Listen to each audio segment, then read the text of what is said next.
He is racing royalty in the St. Louis area. He competed in 905 races in NASCAR's top 3 divisions. What a career for Kenny Wallace. And it'll be punctuated very shortly by going into the Missouri Sports Hall of Fame. He joins us now. Kenny, first of all, congratulations. How did you get the news, and what does this one mean to you? Well, hello, my friend. First of all, thanks for having me on your show. I got the phone call from the hall, and it was so strange because, I've always been the third brother. My great brother Rusty Wallace, my brother Mike, and I'm the youngest. And I've always, had a little fun chip on my shoulder. I'm the third child. I'm not supposed to be going into the hall, but we did a lot, and they called me up, and it was very emotional. Got some goosebumps, shed a tear. It's really weird, Frank, when something like that happens. You overcome with emotion, and you're like, why am I so emotional? But yeah, that's the way it happened. So if I remember correctly, even though you're in this incredible racing family, you spent a lot of your time as a mechanic early in your life on your father's race cars, and then you didn't really start competing until you were about 22. Is that correct? 100% correct. You got it right. So, I grew up in the Missouri area right here, basically born and raised in the city of St. Louis. Went to Rolla, Missouri for a little bit, came back, and my dad, Russ, raced for a hobby. But he won all the time.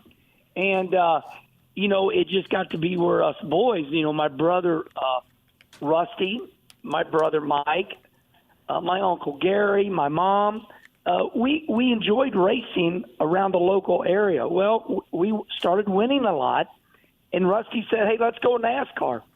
And, so I spent a lot of time helping my family, and that's why I started racing so late, because I spent so much time helping my family. What about the dynamic with you and Rusty? I'm sure you're extremely proud of your older brother who had a magnificent career also, but was there a rivalry? What was going on, the dynamics of the Wallace family with the two of you in particular? Yeah, really good question for a lot of reasons, because I get asked that question every once in a while. I absolutely, and I know it sounds a little corny, but it's just the way it is. Man, I worship my brothers. My big brother Rusty, my brother Mike, they were always good to me when I grew up in Arnold, Missouri. They were always looking out for me. And when it came time for me to race a little bit, they were there for me. But way before that, man, I was all in with my dad. I was all in, with my brother Rusty, my brother Mike. It got to the point where, if something happened to Rusty on the track and he wasn't going good, I'd cry. I'm like, oh, my God. I think that's how bad we wanted it. There's an old saying Father John taught me, be careful, young man. Competition will kill you. Well, we were very competitive. If we lost, it was horrible. So I was always all Rusty, all Mike. And I think because I started racing later, I should have been racing at like 12, but I didn't start racing until 22. The only reason I got started really and made it to NASCAR was because of Rusty. Rusty started me a team. He rolled out the red carpet. My brother Rusty spent a couple $1 million on me, and but I had started my own racing back here in St. Louis, and Rusty saw how much effort I was putting into my own career. And he said to me, he goes, you know why I'm helping you? And I said, no, brother, why are you doing all this for me? He says, because you helped me. So, yes, I love Rusty. There's no sibling rivalry, and I've been all Rusty all the time. All right, and here you are at about 6 decades of life, and you're still getting into the car. Why? Yeah. Why? I will not be long-winded, but I'm going to go somewhere where you won't, a lot of people won't understand.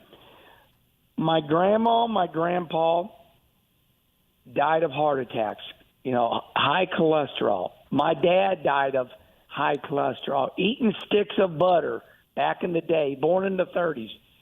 Man, I watched my family members die, and I said, I'm going to do everything I can do. So I'm in really, really good shape. Now, listen, I'm not a football athlete, but I live on, good food. I eat good food, and I'm in great shape. And I'm 60, and I feel like I'm 45, and I had great advice from great athletes. And their advice to me was, man, be careful with that big R word. Be careful retiring. And you know what? The reason I'm racing right now is because I'm super competitive. I win. I'm the oldest driver out there, but I literally kick their ass, and I take pride in it. And I really do. I have people come up to me all the time, and they go, "Man, I want to do as good as you at your age." And I go fast right away. And the real reason I'm doing it, Frank, is because it gives me something to do. The other guys, Ozzie Smith, he's golfing. That's fine. Let Ozzie golf. I'm going to race. All those, you know what I'm talking about. Your guys, they all golf. That's all they do. Yep. So I'm just going to race. I'm going to race. And that's the deal. Mike Schmidt, the Hall of Fame third baseman, used to say that when he went to the plate, he was really analytical and mechanical and really just analyzed things. And when he get into slumps, it would just kill him. And then in the field, though, it was completely opposite. It was all instinctual, just let it happen. And I'm wondering if I could draw a similarity with you. As a racer, you are really organized and you think out the process and you know exactly what to do. You got a game plan. And then you oppose that or you contrast that with your broadcasting career and you just let it hang and it's all instinctual. And I'm not saying it came easy, but it seems like when you're on the air, it came easy. For the people who don't know it, you had a tremendous career, Fox National, doing races. That was all natural. You just let it all hang out, right? Yes, 100%. I had there was a really good racer. He's still alive, the great Ned Jarrett. I gave a speech and he said, "How are you able to do that?" He said, "I went to Dale Carnegie class," and I said, "Man, I was just born like that. If I walk in a room and it's real quiet, I can't take that. There's got to be happiness involved. Hey, how you doing?" And then when Fox Sports, Eric Shanks, the president of Fox out in L.A., he hired Joe Buck and, Troy Aikman. He said, "You know why we're asking you to come to work for Fox Sports?" And I said, "I have no idea." And he told me, it was funny, he goes, "Because you have a lot to say."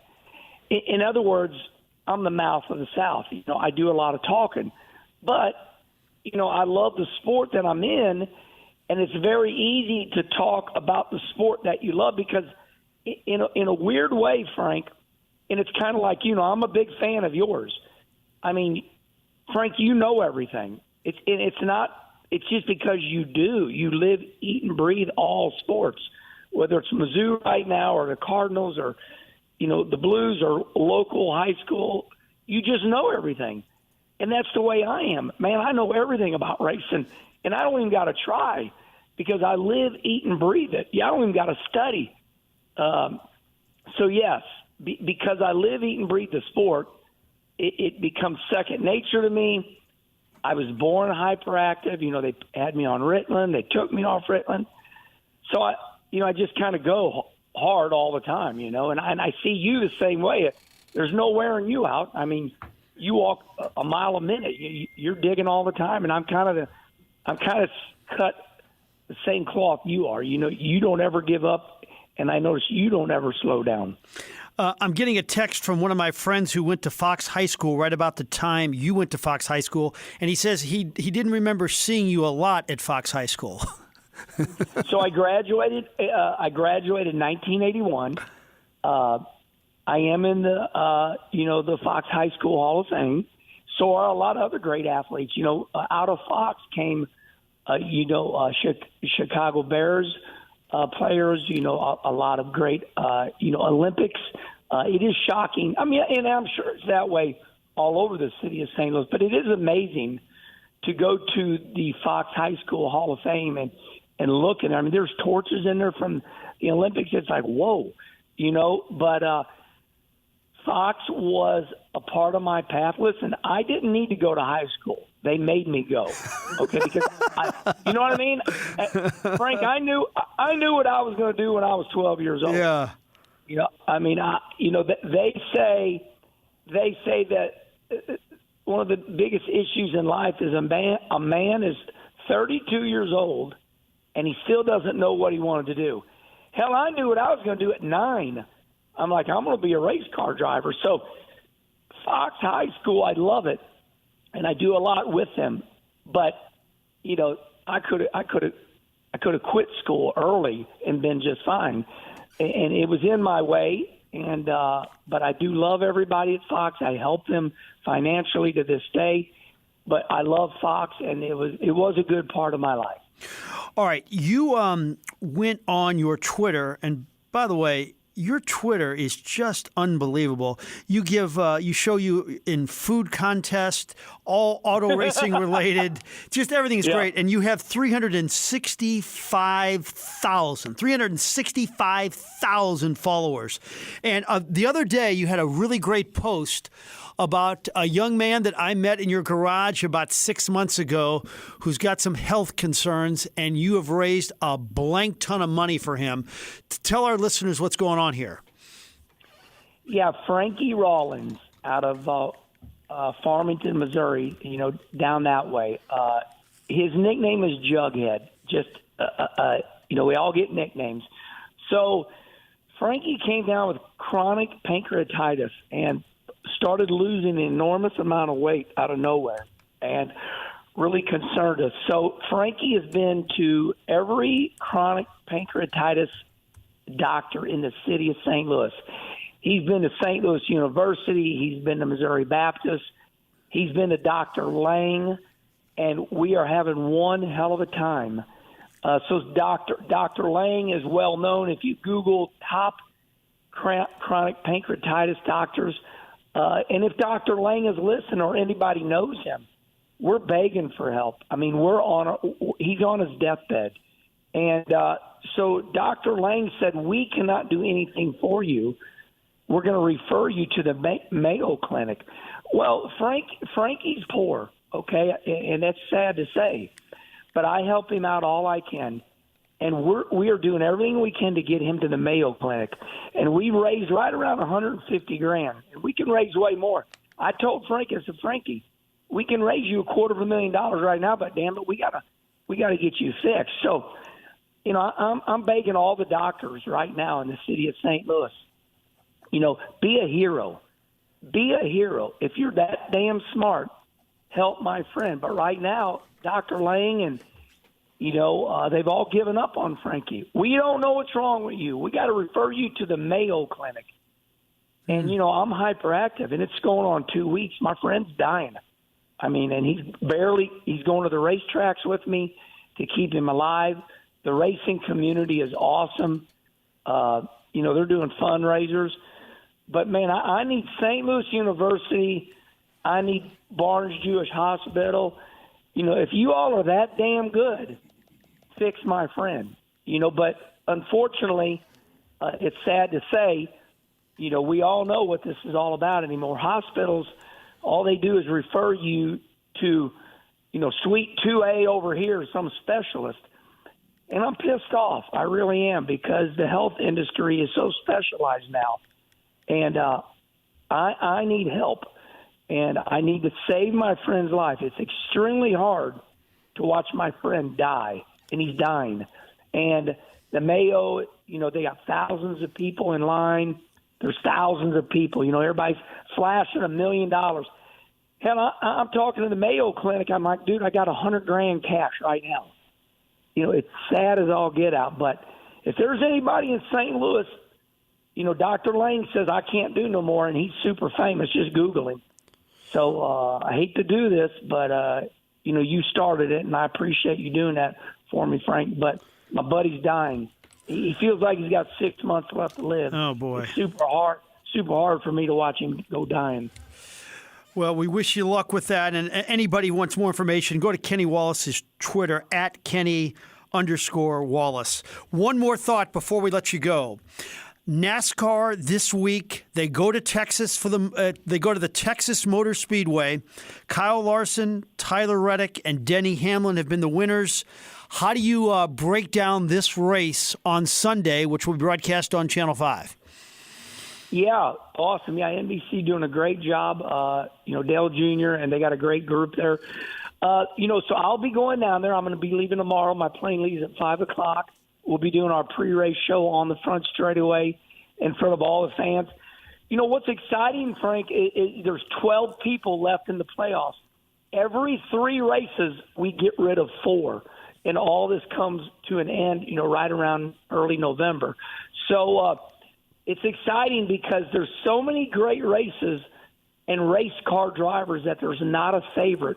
We just had a big shocking blow. We just kicked out, Kevin Harvick, our champion, and, of course, Joey Logano, our 2-time champion, because they had some bad luck. So my point is this. They're all really good. The 12 that are left are all winners, and they're all really good. And, man, it's going to come down to the finale in Phoenix, and you just got to watch. And, I do a YouTube show. I follow up. I let everybody know what's up. But I think right now Denny Hamlin, to answer your question, he's on a hot streak. Denny Hamlin is hot. He's the guy to watch out for. All right, I lied. I got one last one. I love it. Somebody asked me to ask you about this, and I'm glad they did. You are still madly in love with your bride, Kim. We got a lot of husbands out there listening to this. Tell me the secret to your success and why you love her in 60 seconds. Well, I'm 60 years old. The key to my success is I go do my deal. She goes and does her deal.